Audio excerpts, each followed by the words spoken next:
Well, the beautiful thing about the church, about God's church, is that it's universal and it knows no color.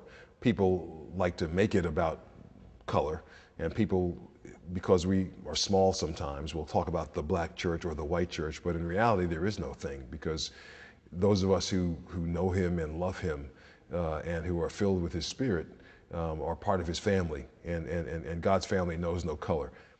Rock knows what it means to be a black man living in a country and a culture that is controlled by rich white people.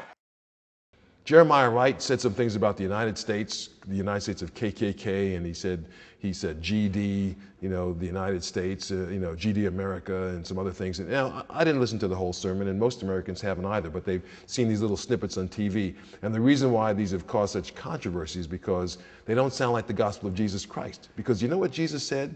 When I get in the pulpit, it's not about what Joe Watkins thinks. It's about Joe Watkins sharing with the people what Jesus said and did.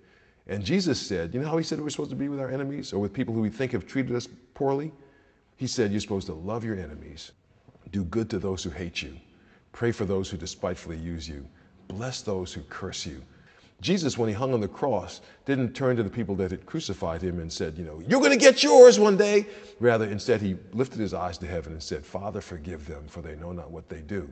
This is the Spirit of Christ. These are the teachings of Christ. It's very easy before a group of people to play to applause and to play to the cheers and to the fears and the anger of your people, or even to your own anger because of the things that may have happened to you in the past. But that's not what Jesus tells us to do. He tells us that you're supposed to forgive others as you have been forgiven.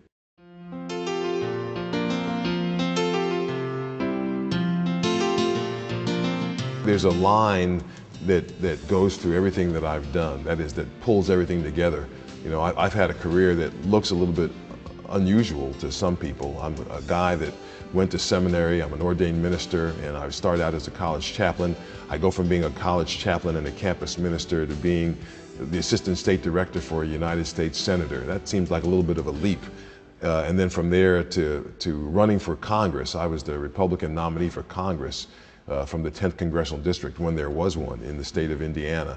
And then I go from there to working with the Saturday Evening Post and with a TV ministry, and then from there to being assistant to the president at the University of Pennsylvania, and from there to working in the presidential campaign in 1988, and from there to working in the White House on the staff of the President of the United States, and then to my own business, and then to the investment industry, and of course to government relations work and pastoring and television as a political pundit on national television. I mean, at the end of the day, Democrats want to try to attack. Americans want to know, what solutions do you have for us going forward? What will you do as the President of the United States? The thing that pulls all that together is the one fact that God is in the middle of everything that I do. No matter how different my jobs may seem, I know always that I'm in God's perfect will.